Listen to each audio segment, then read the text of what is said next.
All right, what's up, everyone? So, in this video, I'm going to be talking about can you, yes, you, be a software engineer in 3 months? And spoiler alert, yes, you can. It will be difficult, but I'll go over some of the factors that'll make the process a little bit faster or a little bit slower. So, we're going to talk about the good news, we're going to talk about the bad news, and then I'm going to conclude this video off. But firstly, just want to thank you for clicking on this video and taking the time out of your day to watch this video. Without further ado, let's get it started. Okay. So again, good news. Yes, you can. People have done it before, people are doing it to this day, and people will continue to do it after this day. But it's not going to be easy. And there are factors that are going to expedite your learning. So let's go over a few of those factors now. Firstly, do you have any sort of background in analytical, logical thinking? So do you have maybe a mathematics degree? Do you have a physics degree? Are you an engineer, currently a civil engineer? Or do you have any sort of background where you have to do a lot of problem solving? If you have that, you're going to be way ahead of the curve because this coding, software engineer, programming stuff is all about problem solving. So if you already have a knack for that, you'll be way ahead of the curve. Next thing, how much focus time can you put into learning coding, right? And notice I said focus time, not free time. A lot of people say they're working 8-hour days or 12-hour days, but in that time, the focus time is more like 1 to 2 hours. The rest of the time is, not really focused, so they don't really learn a lot in that time. And that's where the distinction between shallow work and deep work comes in. And I'm gonna leave a link in the description to the book Deep Work by Cal Newport. Phenomenal book. It's gonna skyrocket your productivity if you listen to what the factors in there. So take a look at that, apply those factors, and I think you're gonna start getting to a point of beginner to code ready a lot faster. So again, be realistic of how much focus time you can put in. If you can only put in 1 hour of focus time a day to start, first of all, I think that's a great start. That's definitely nothing to scoff at.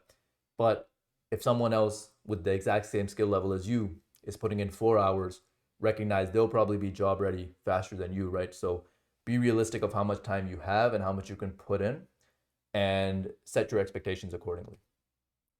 Next thing that's going to play a major factor is luck, right? So this plays a factor in all facets of life, and this getting a job stuff is no different. So I've had instances where I go into a job interview, they ask me a question, I can't figure out a solution to save my life. I'm like stuttering, and I did terrible, and I got the job offer. And I've heard of instances where people go into an interview, they absolutely ace the problem, and they don't get the job offer. So this is where factors like luck come into play. Now, you should always be trying to maximize your opportunities. And what I mean by that is have your engineering skills on point, have your social skills on point when you go into the interview. That's going to maximize your opportunity to get the job offer, but also recognize that there's a whole lot of luck in this whole game. So if you don't get a job offer, don't let that discourage you whatsoever. Keep on pushing, keep working hard. The next thing that's going to play a major factor is how social or well connected you are. If you're already a very social person, you already have a lot of connections, chances are you also have a connection in the tech industry. And how that's going to work in your favor is once you're job ready and you're ready to interview, you can just reach out to that person and say, hey, can you please give me a referral? They give you the referral, you go to the interview, you ace the interview, and there's your job, right? Or maybe if you're very social and you know how to get along with people fairly well, when you go to a tech meetup, you meet like a hiring manager there, and you get to talking, and you let them know, hey, I'm currently looking for opportunities. Please, if you have any available in your company, let me know. And maybe there's an email waiting in your inbox tomorrow saying, hey, we have this opening. Please come in. We'd love to interview you. So these things will always play a factor. And, being well connected and just being social and getting along with people, it's just great life advice, to be honest. And it's definitely going to play a factor in helping you get that first job quicker. Now, even if it takes a long time, so just one thing I want to, a caveat I want to throw in here. If you listen to all the factors I just said and you're like, hey, I have none of that, I don't have an analytical background, I don't really have a lot of friends in tech. Firstly, same, right? Like I was in that exact same position when I started. Excuse me, I come from a criminology background, so all my friends were into like the crim stuff. I didn't have any friends in tech really, and I didn't have any background in this analytical, logical thinking stuff either. And now I'm at a point where I'm happy with where I'm at career wise. I'm still continuing to grow, but the point is I made it to where I wanted to go. And at that time, the factors I wanted were more money, more flexibility in my time, and work from home so I could avoid the commute time. And I've accomplished all of those, right? So again, don't let any of this discourage you. It just means it might take you a little bit longer, but without a doubt, you put in the hard work, you can still get to where you want to go. Now, let's talk about some of the bad news, right? Now, what I would say is getting the first job will take longer than you'd hope for, but less than you expect. And here's what I mean. Look, you see these YouTube, especially, social media is kind of notorious for this. You see these YouTube videos or Instagram posts where they're like, I just came out of my mom's womb and I got a Google job offer, right?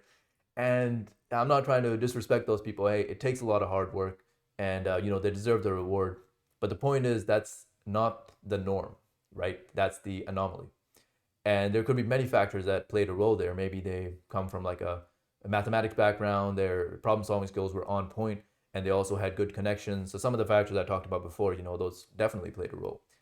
But looking at that and then trying to compare your progress to that is just a terrible thing to do, and it's not really going to help you. So don't compare your journey to that. Use that as motivation, but keep on pushing. And maybe you had in your mind that, hey, if someone got into Google in whatever 3 months, 6 months, 9 months, I should be able to get a small, startup offer within 4 months, for example. And maybe that doesn't pan out. Don't let that discourage you whatsoever. Look, everyone moves at their own pace. And guess what? Getting a job offer in 3 to 4 months is far from the norm. Okay. It's definitely possible, but it's far from the norm. So don't let that discourage you whatsoever. Just because it didn't happen in 4 months does not mean that it won't happen. And you can definitely do it.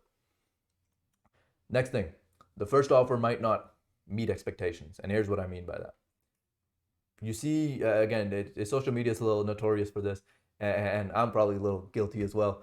You see these posts where it's like, hey, I'm making 100K, 200K, 300K at these big tech companies, and you get your first job offer and it's like 50, 60K at some small startup. Don't let that discourage you whatsoever. Look, at the end of the day, the fact that you were able to get a job offer, someone's willing to pay you to do the job for even 50 to 60K without a degree is phenomenal compared to like 90% of other industries where they ask you to get the degree and they still only pay you 50 to 60K, right? So I think it's honestly a great starting point. So if you are at the starting point, look, you're not making the big tech salary. So what? You get a year or 2 years of experience under your belt. These big tech companies will be begging to interview you. And maybe you don't even care about the big tech. You're okay with the smaller startup vibe, right? That's fine too. You get a year to 2 years of experience under your belt. Even some small startups are going to be willing to pay you, more money than whatever it is you're currently making. So don't let that discourage you whatsoever if the first offer is kind of not meeting expectations, money wise or in some other factor. You get the experience under your belt. Getting the next interviews at your ideal companies is going to be way easier.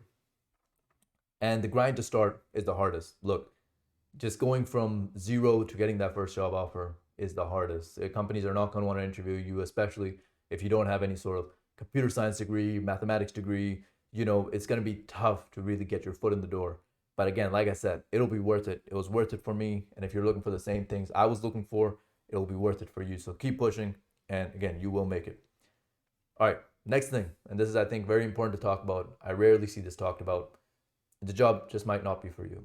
And that's not to say that, you need to be super smart or something to do the job. I think anyone can do this job. Look, it's just hard work and you acquire those skills and then you're ready, your job ready. But the point is, as great as this job is, and I've made a video talking about the 5 reasons why I love software engineering, link in the description, check it out, right? But the point is, there are a lot of, not a lot of, to be honest, I love this job, but there are a few negatives to this job as well. And probably the biggest negative for me is, especially since I'm working from home, it gets lonely real fast, right? Like there are days where I shoot off a few Slack messages and that's my whole human communication for the day. And if you're someone who comes from a real social background, whether, whatever your old job was, or maybe you're just a student, but student life is fairly social as well, right? That may be a big hit and you come into the industry and, that's something you're just not willing to compromise on. And I would say that one factor, you can probably find a company that's more social, has, basically If you want, you're looking for more of the social aspect, you probably wouldn't work from home. You'd probably go into the office. So there are ways to circumvent that. But the point is, socialization is not the only factor, right?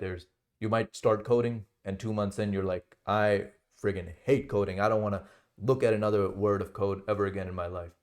I still think it was worth it because, look, you spent the 1 month, 2 month, whatever, but now you know this is not what you want to do. Compared to if you had never spent that time and you're constantly thinking in the back of your mind, oh, what if? What if I started coding? What if?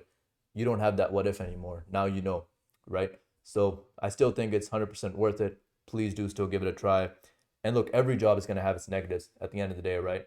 But in my opinion, the positive to negative ratio in software engineering, the positives to me are like over here, and the negatives are over here. And I hope you find it to be the same. All right. So just to conclude, right? The juice is worth the squeeze, as I say. I promise you. Look, what I wanted, more money, more flexibility with my time, the work from home, so I don't have to waste my time in a commute, and just interesting problems to solve. And look, I've got all of it. I can gladly say I've got all of it, and I'm happy with with how my career is moving as well. So the juice is worth the squeeze. Please don't give up.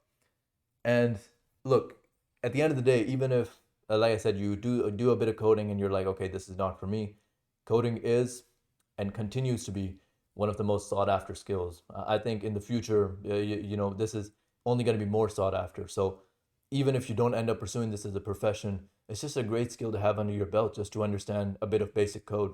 And you can leverage that to go into other things, right? Like you don't have to be a software engineer. If you understand a little bit of coding, you can go into data science and these other professions that involve less of the engineering aspect, but they still expect you to understand a little bit of code, right?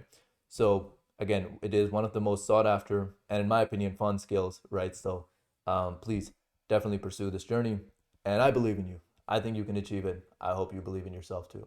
All right. So yeah, that's really it for this video. Thank you so much for watching. I'll talk to you later. Peace.